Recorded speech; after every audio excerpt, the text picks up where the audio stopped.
So we're back with Har. It's going to show us his yard after Hurricane Irma passed through. And this is my wife, Sueli. Hi. From the Amazon region of Brazil and now from Florida these last 30 years. Good.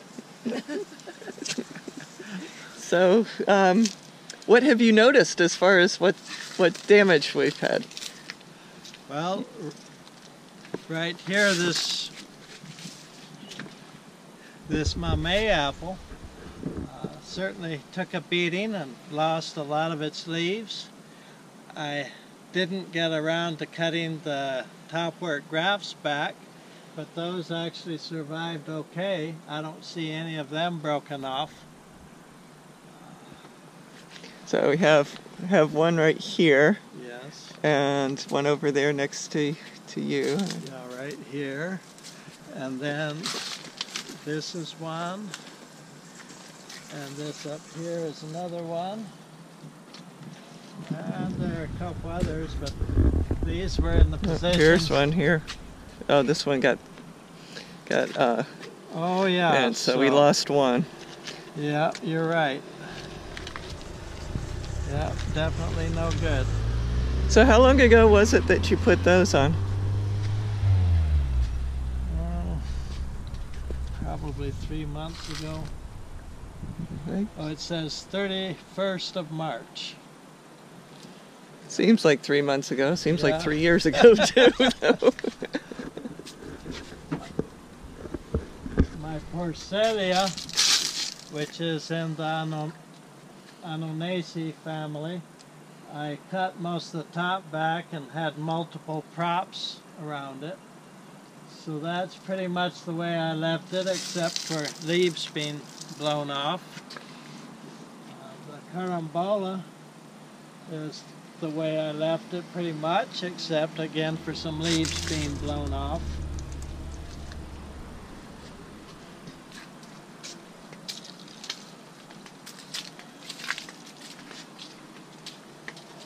I pruned the Canistel enough. It's fine. While you were gone, the green leaves on the ground turned to brown, but we can't blame the hurricane on that. Yeah, notice that the leaves are all still here. You can see that I put heavier branches on top and a few jugs of water on what I figured would be leading edges from the wind.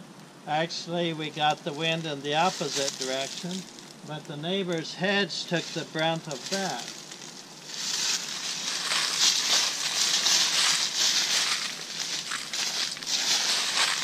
The side that the worst wind came from, you can see beat up the Malay apple, and the other side looks almost normal. Yeah, southeast, a little bit of easterly and southeast and south-southeast wind. So back there and here are the Rollinia, the Biriba, which I cut most of the top off.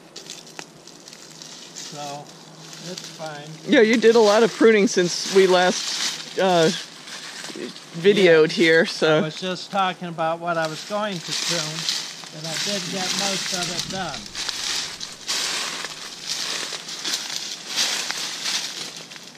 Here you can see the neighbor's hedge leaning into my yard. That protected my yard a lot.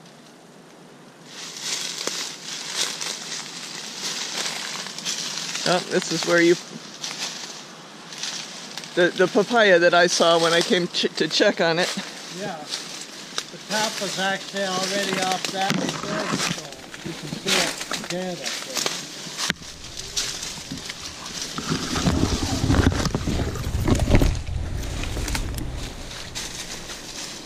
All our boards stayed on.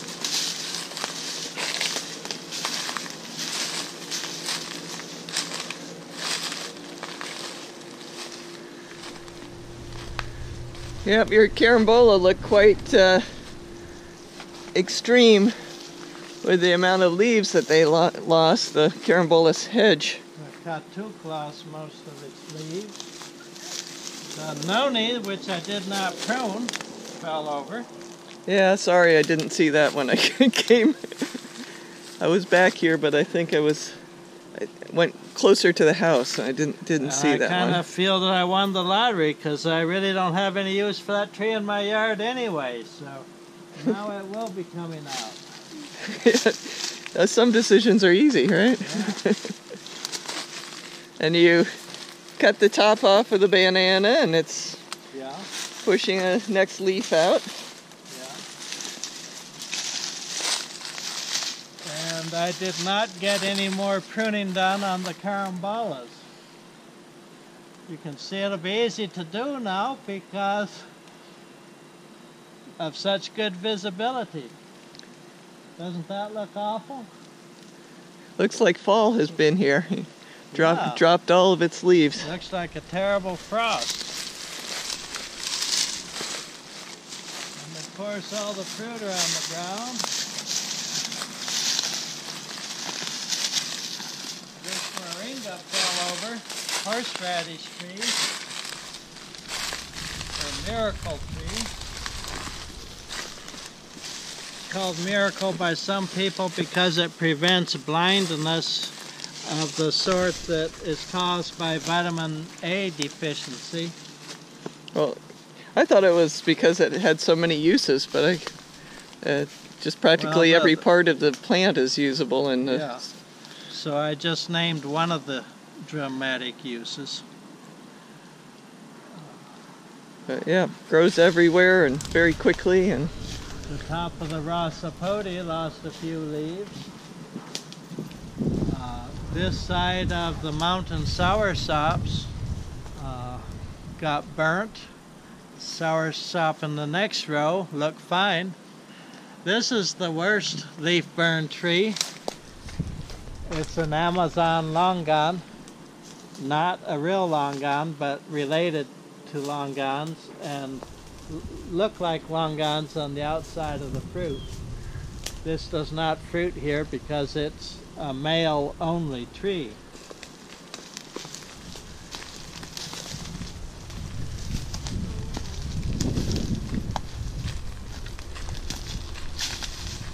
I severely pruned the black sapote, so that's fine, and no damage to the root. And then perhaps you'll have one fruit anyway.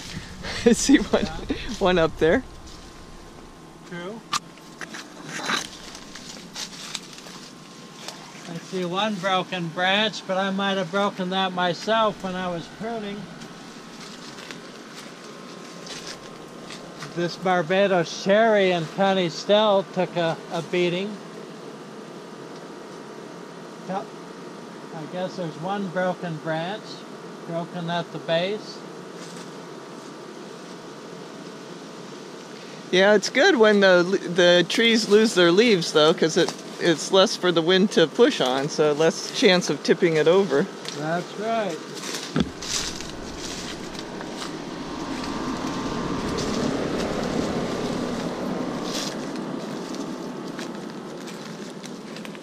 The trees out by the street look the same as before. Up here you can see the severe pruning I did on the red guaque, the Lucina. So that's fine. And did extreme pruning on this Rollinia species from southern Brazil. Looked very different before. It had a lot of rootstock suckers also that I cut out. I do that every year. This is not a fruit tree, it's a copperleaf. It took an extra hard beating because it was right at the corner of the house. And something I didn't point out is that the only spot of mulch in the property that moved in the storm was at the other corner of the house, right where the wind hit the wall and increased the force of the wind down at the ground. So keep that in mind when planting fruit trees by corners of the building. There will be more wind damage. And I guess that's the full tour. Well, it looks like most things will recover very quickly. Where they take a few weeks for them to send out some new leaves and start getting back to normal. Are there any precautions that you're going to take at this point against sunburn?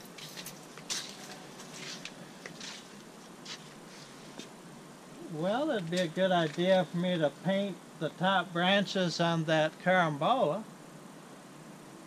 Whether I get to it or not remains to be seen. Yeah. It's actually been sunburned before. It looks like an old one. It is. Did you plant it when you moved in? Is that? Yeah, in '93. And of course we did not get anything worse than Category 1 here as far as I know. Yeah, we didn't have very high sustained winds, but the gusts were just incredibly numerous and powerful. So I really don't know what the statistics are on the gusts. And there's been huge differences in experience with just a few miles in Del Rey. From my place to a friend's house, and she got next to no rain, and I got 10 inches, and she didn't get as strong of winds, and I got, hours of very strong gusts. So you think that a hurricane covering such a large area would have sort of, be like the bullseye, you get, the highest winds in the center, and then, it's sort of standard as far as how far out from the center you are, and it's not. It's highly variable depending on where the bands are going.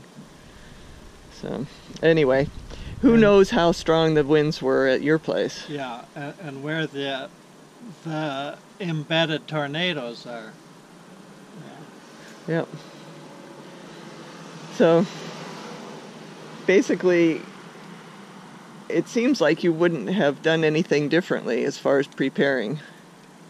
Except for getting the carambolas and mountain soursops pruned over in that corner. I went running up to Alabama. If I had stayed here another day, I would have gotten those cut. But it didn't look like the carambola didn't break at all. It just de-leafed, defoliated. As long as I get them cut now before they leaf out and waste energy leafing out, they'll be fine. Well, thanks very much, Har. It's always a pleasure to see your yard. I'm glad you didn't have much more damage. I mean, that was plenty of work to prepare for, but it looks like you made it through very well.